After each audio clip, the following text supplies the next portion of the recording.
Shalom, selamat pagi Bapak Ibu Saudara-saudara yang dikasihi oleh Tuhan Yesus Kristus. Berjumpa kembali bersama saya Pendeta Eka di dalam renungan firman Tuhan pada hari ini, Selasa 9 November 2021. Sukacita dan damai sejahtera dari Tuhan kita Yesus Kristus kiranya menyertai kehidupan kita sekalian, puji nama Tuhan. Sampai pada pembacaan kita Nehemia pasal 13, biarlah firman Tuhan memberkati kita sekalian. Dan sebelum kita merenungkan bagian pasal yang kita baca hari ini, mari kita akan berdoa bersama-sama. Tuhan Allah Bapa di surga, Tuhan di dalam Yesus Kristus yang terus memelihara hidup kami sampai pagi hari ini. Kami bersyukur untuk setiap kasih dan pemeliharaan Tuhan pada kami sampai pagi hari ini. Kami boleh terus mengalami cinta kasih Tuhan. Dan sebentar kami mau merenungkan bagian dari firman Tuhan untuk kami dapat terapkan dalam hidup kami. Tuhan yang menolong kami untuk dapat memahaminya, sehingga kami dapat menerapkan apa yang Tuhan berikan kepada kami. Terima kasih Bapa, inilah diri kami sedia memasang telinga dan hati kami untuk kebenaran firman Tuhan. Demi nama Tuhan Yesus kami berdoa. Amin. Bapak Ibu Saudara-saudara yang dikasihi Tuhan, dalam pasal yang ke-13 ini kita belajar bagaimana Israel setelah kembali dari pembuangan diingatkan kembali akan pentingnya hari Sabat. Karena hari Sabat adalah hari yang dikuduskan oleh Tuhan. Ia menetapkan 1 dari 7 hari sebagai hari bagi ciptaannya untuk bersekutu dengannya, untuk memuji menyembahnya. Dalam 10 hukum Taurat dengan tegas Tuhan menetapkan hari perhentian sebagai hari Sabat. Itu dalam Keluaran pasal 20 yang kita sangat mengenal sebagai pasal di mana isi hukum Taurat diberikan kepada bangsa Israel melalui Musa.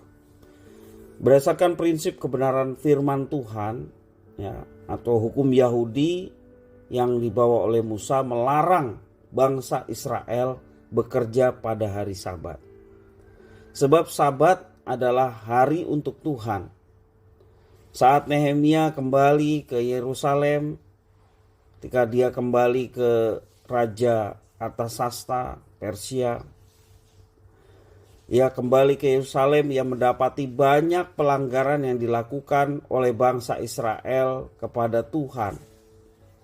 Belum lama mereka dipulihkan oleh Tuhan di tanah pembuangan, dan sekarang mereka mulai berulah kembali. Seolah-olah mereka masih belum jera terhadap murka Tuhan dan hukuman Tuhan. Mereka mengulangnya kembali. Bapak Ibu Saudara-saudara yang dikasihi oleh Tuhan, kita perhatikan bagaimana mereka telah kembali melanggar apa yang telah ditetapkan oleh Tuhan di masa Nehemia.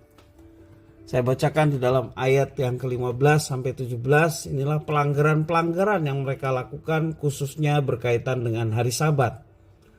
Pada masa itu kulihat di Yehuda orang-orang mengirik, memeras anggur pada hari Sabat, pula orang-orang yang membawa berkas-berkas gandum dan memuatnya di atas keledai, juga anggur, buah anggur dan buah ara, dan berbagai muatan yang mereka bawa ke Yerusalem pada hari Sabat. Aku memperingatkan mereka ketika mereka menjual bahan-bahan makanan. Juga orang Tirus yang tinggal di situ membawa ikan dan pelbagai barang dagangan dan menjual itu kepada orang-orang Yehuda pada hari Sabat bahkan di Yerusalem. Lalu aku menyesali pemuka-pemuka orang Yehuda. Kataku kepada mereka, kejahatan apa yang kamu lakukan ini dengan melanggar kekudusan hari Sabat? Jadi Bapak Ibu Saudara-saudara, di masa Yehuda, orang-orang Yehuda atau orang-orang Yahudi melanggar dari ketentuan Sabat. Yang pertama, mereka melanggar kesucian hari Sabat. Melanggarnya bagaimana? Ayat 15 menjelaskan mereka bekerja pada hari yang disucikan oleh Tuhan. Yang kedua, di dalam ayat yang ke-16 dijelaskan mereka tidak memberikan teladan sebagai umat Allah yang kudus. Dengan sengaja mereka ikut serta melakukan transaksi bisnis dengan bangsa-bangsa yang ada di sekitar. Dan yang ketiga, para pemuka orang Yahudi dengan sengaja melanggar hari Sabat. Mereka melakukan pembiaran terhadap pelanggaran hari Sabat tersebut. Nah, Bapak Ibu Saudara, kemudian di dalam ayat yang ke-18 sampai 20, Nehemia mengambil sikap tegas terhadap pelanggaran mereka. Dikatakan ayat 18, "Bukankah nenek moyangmu telah berbuat demikian, sehingga Allah kita mendatangkan seluruh malapetaka ini atas kita dan atas kota ini? Apakah kamu bermaksud memperbesar murka yang menimpa Israel dengan melanggar kekudusan hari Sabat? Kalau sudah remang-remang di pintu-pintu gerbang Yerusalem menjelang hari Sabat, kusuruh tutup pintu-pintu dan kuperintahkan supaya jangan dibuka sampai lewat hari Sabat. Dan aku tempatkan beberapa orang dari anak buahku di pintu-pintu gerbang, supaya tidak ada muatan yang masuk pada hari Sabat. Tetapi orang-orang yang berdagang dan berjualan rupa-rupa barang itu kemudian bermalam juga di luar tembok Yerusalem 1-2 kali." Jadi Bapak Ibu Saudara, Nehemia mengambil sikap tegas. Yang pertama, menutup pintu-pintu gerbang Yerusalem menjelang hari Sabat. Yang kedua, melakukan teguran terhadap mereka yang masih berjualan pada hari Sabat. Demikian juga mengutuki mereka yang kawin campur. Karena memang hal itu sangat berbahaya, ya, karena berdampak bagi perilaku umat Allah ketika mereka melakukan kawin campur. Kawin campur di sini adalah mereka menikah tidak dengan sekaumnya, tetapi mereka dengan bangsa-bangsa yang tidak mengenal Tuhan. Nah, Bapak Ibu Saudara, berkaitan mengenai hari Sabat pada masa kini, ya. Pada masa kini pemahaman tentang Sabat mengalami pembaruan. Karena memang kita umat perjanjian baru. Esensi dari Sabat adalah perhentian. Walaupun secara hurufiah Sabat ini adalah hari Sabtu, tetapi esensinya adalah perhentian. Nah, itulah yang mengalami perubahan. Berkaitan mengenai perhentian, itu yang menjadi penekanan utama dari umat perjanjian baru yang percaya kepada Tuhan Yesus yang telah dinubuatkan di dalam perjanjian lama. Dan pembaruan itu terjadi dalam perjalanan umat Tuhan. Kristus adalah Tuhan atas hari Sabat. Itu yang menjadi patokan umat perjanjian baru atau gereja melakukan perhentian juga di hari Sabat, namun Sabatnya tidak lagi di hari Sabtu, tetapi hari Minggu. Mengapa demikian? Umat perjanjian baru atau gereja meyakini bahwa Sabat esensinya adalah perhentian, dan ketika kebangkitan Kristus itu dijadikan satu momen bagi umat perjanjian baru atau gereja untuk berhimpun dan merayakan kebangkitannya. Sehingga Sabat yang dimaknai sebagai hari perhentian, hari yang dikhususkan oleh Tuhan untuk memuji menyembah Tuhan, dikala itu kita merayakan bersama-sama hari kebangkitan Tuhan, maka hari kebangkitan Kristus, ya Tuhan kita, itu dijadikan hari perhentian untuk kita merayakan kebangkitannya dalam pujian penyembahan kepadanya. Artinya kita tetap esensinya berhenti dari segala aktivitas untuk mengkhususkan hari itu memuji menyembah Tuhan di dalam Yesus Kristus yang telah bangkit. Selain itu juga kita merayakan hari Pentakosta selalu hari Minggu, ya.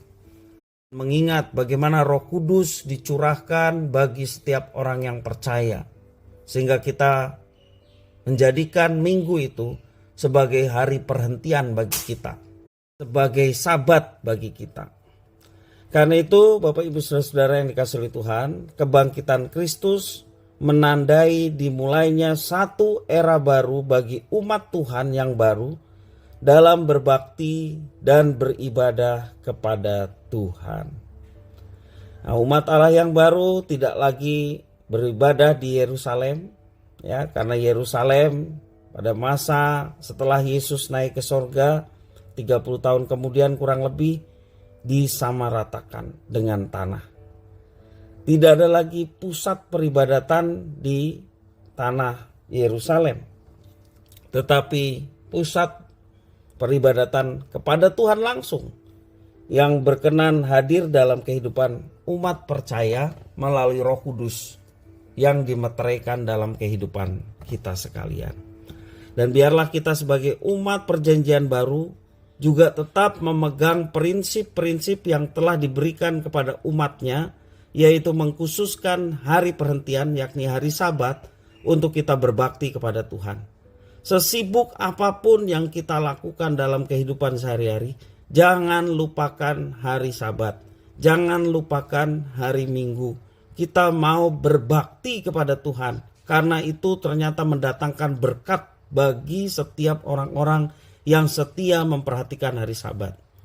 Bapak Ibu saudara-saudara yang dikasihi oleh Tuhan, di zaman anugerah Tuhan Yesus, Tuhan memberikan satu pesan kepada kita untuk senantiasa hidup dalam ketaatan. Jangan menjauhkan diri dari pertemuan ibadah seperti yang dibiasakan oleh beberapa orang.